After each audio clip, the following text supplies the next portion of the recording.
Tuklasin ang ganda at kasaysayan ng bayan ng Etiague kasama sina Julian San Jose at iba pang sparkle artist. Tunghayan sa report. Sa bahaging timog sa lalawigan ng Isabela, isang bayan na pinagpala sa nakamamanghang ganda ang masisilayan, ang Etiague.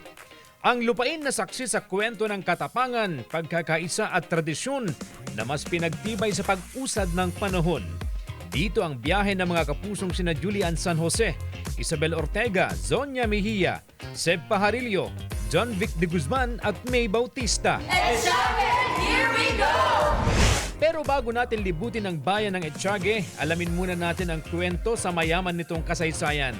March 4, 1863 nang ipangalan ng bayan sa Kastilang Gobernador General na si Rafael de Etiague noong mga panahon na siya ay namumuno sa Pilipinas. Pero mga kapuso, bago ito, ang unang pangalan ng bayan ay hango sa isang puno na marami rito sa lugar na kung tawagin ay Kamarag.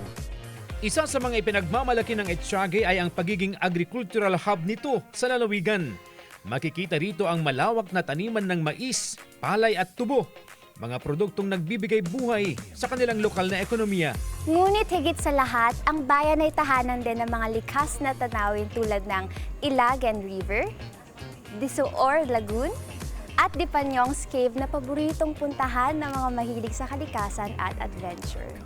Hindi rin mawawala ang masasarap na lutong Etiagueño, mula sa mga ulam hanggang sa mga kakaning gawa sa malagkit na bigas, mais at nyog.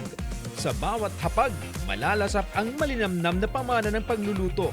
Ilan nga sa mga binabalik-balikan na delicacy dito ay ang kuribengbeng na isang native delicacy na gawa sa giniling na mais at saba na iniluto sa dahon ng saging. Tuwing buwan ng Oktubre, napupuno ng kasiyahan ng bayan sa kanilang pagdiriwang ng Mengal Festival. Dito ipinapakita ng mga Etiagueño ang kanilang malikhaing talento sa sayaw, musika at sining.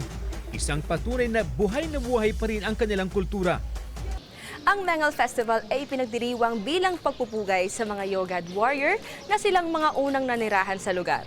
Pagkilala rin ito para sa kanilang katapangan sa pakikipaglaban para sa bayan. Iba't ibang aktibidad ang mas nagpapasigla sa kapistahan. And speaking of fiesta, hindi nagpahuli ang GMA Regional TV sa paghahatid ng isang masayang Kapuso Fiesta. Tama yan! Kaya naman gagawin nating unforgettable ang inyong Mango Festival Celebration. Let's go! Nabalot ng hiyawan ng Etiague Municipal Grounds sa simula pa lang ng palabas. Ang audience hindi inatrasan ang games, kasama si Kapuso comedian May Bautista na siya ring host ng palabas. Real na real naman ang naramdamang saya ng crowd nang makita na ang cast ng Sanggang Dikit for Real na sina John Vic de Guzman, Seb Pajarillo at Zonia Mejia.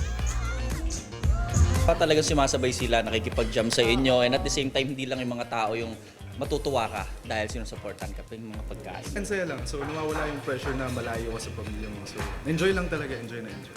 First time ko dito, so grabe pala yung mga tao dito sa Isabela. Sobrang sasaya lang, laging nakangiti. Nakaka-inlove na performances naman ang hatid ng All Out Sundays ayos barkada member na si Isabel Ortega.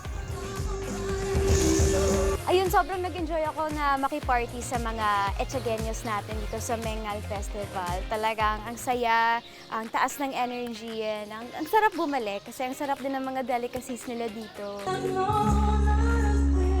Power pack performance naman ang baon ng The Voice Kids PH coach and Asia's Limitless star, Julian San Jose. First time ko dito sa Etiague, so natutuwa ako at talagang sobrang nakaka-happy yung energy ng ating mga kapuso. CJ Torida, One North, Central Luzon.